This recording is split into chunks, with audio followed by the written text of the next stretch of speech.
extremely clear in expressing our concern about what is happening in Bangladesh.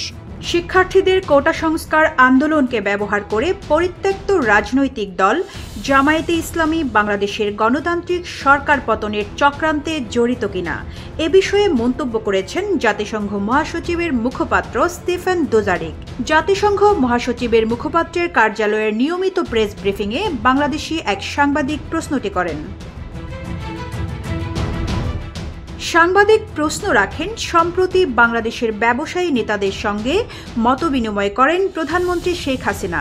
সেখানে ব্যবসায়ী নেতারা প্রধানমন্ত্রীকে জানান, শিক্ষার্থীদের আন্দোলনকে ঢাল হিসেবে ব্যবহার করে পরিত্যক্ত রাজনৈতিক দল জামায়াতে ইসলামী বাংলাদেশের গণতান্ত্রিক সরকার উৎখাতের চেষ্টা করেছিল। এই বিষয়ে জাতিসংঘ মহাসচিবের কোনো পর্যবেক্ষণ আছে কিনা? জবাবে জাতিসংঘ মহাসচিবের মুখপাত্র বলেন, তিনি মনে করেন বাংলাদেশে যা ঘটছে, যা সবাই দেখছে, গণগ্রেপ্তার, হত্যাকাণ্ড, সেসব ব্যাপারে জাতিসংঘ অত্যন্ত স্পষ্টভাবে উদ্বেগ প্রকাশ করেছে। যমুনা রেফ্রিজারেটর, খাবার ফ্রেশ তো লাইফ জম্পেশ। মুখপাত্র বলেন, মানুষের শান্তিপূর্ণভাবে বিক্ষোভ করতে পারার বিষয়টি খুবই গুরুত্বপূর্ণ, আর কর্তৃপক্ষের শান্তিপূর্ণ বিক্ষোভের অধিকারের নিশ্চয়তা দেওয়াটাও গুরুত্বপূর্ণ। এটি এমন একটি অধিকার যা আন্তর্জাতিক মানবাধিকার চুক্তিতে নিহিত রয়েছে। দুজারিক বলেন, সহিংসতার সব ঘটনা একটি স্বচ্ছ ও বিশ্বাসযোগ্য পদ্ধতিতে তদন্ত করা উচিত।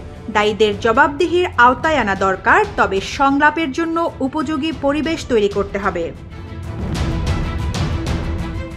মহাসচিবের মুখপাত্র বলেন, তারা সম্প্রতি বিশ্বের বিভিন্ন অংশে বিভিন্ন দেশে বিক্ষোভ দেখেছেন, যেখানে তরুণরা বিশ্বের অবস্থা, নিজেদের ভবিষ্যৎ, বিভিন্ন প্রতিষ্ঠানের সংবেদনশীলতা নিয়ে হতাশা প্রকাশ করেছেন। তবে যে বিষয়টি গুরুত্বপূর্ণ তা হল, বিক্ষোভ যেখানেই হোক না কেন, গ্রেপ্তারের ভয় ছাড়াই, আহত বা আরও খারাপ পরিস্থিতির ভয় ছাড়াই মানুষকে শান্তিপূর্ণভাবে বিক্ষোভ করার অনুমতি দেওয়া। ব্রিফিংয়ে আরেক সাংবাদিক প্রশ্ন করেন, দেখামাত্র গুলির নির্দেশনা দেওয়া হয়েছে বাংলাদেশের নিরাপত্তা বাহিনীকে, এতে শিক্ষার্থীরা নিহত হয়েছেন। এই বিষয়টি কি জাতিসংঘের শান্তিরক্ষা মিশনে বাংলাদেশের ভূমিকায় প্রভাব ফেলবে কিনা? জবাবে জাতিসংঘ মহাসচিবের মুখপাত্র বলেন, নিরাপত্তা বাহিনীর সরাসরি গুলি করা সহ বাংলাদেশের সাম্প্রতিক ঘটনাগুলো নিয়ে তারা যে খুবই উদ্বিগ্ন সে কথা ইতোমধ্যে বলা হয়েছে। তারা এই উদ্বেগের কথা প্রকাশ্য বিবৃতির মাধ্যমে জানিয়েছেন, আবার সরাসরি বাংলাদেশের কর্তৃপক্ষকেও জানানো হয়েছে। দুজারিক আরও বলেন, শান্তিরক্ষায় বাংলাদেশের ভূমিকার প্রশ্নে তার বক্তব্য, জাতিসংঘে কর্মী নিযুক্তির ক্ষেত্রে ব্যক্তির মানবাধিকার যাচাইয়ের প্রাথমিক দায়িত্ব সংশ্লিষ্ট সদস্য রাষ্ট্রের। তারা এই বিষয়টি নিশ্চিত করবে, মোতায়েনের জন্য মনোনীত কর্মী অতীতে আন্তর্জাতিক মানবিক বা মানবাধিকার আইন লঙ্ঘনের সঙ্গে জড়িত নন, কিংবা জাতিসংঘের কোনো অভিযান থেকে ফেরত পাঠানো হয়নি।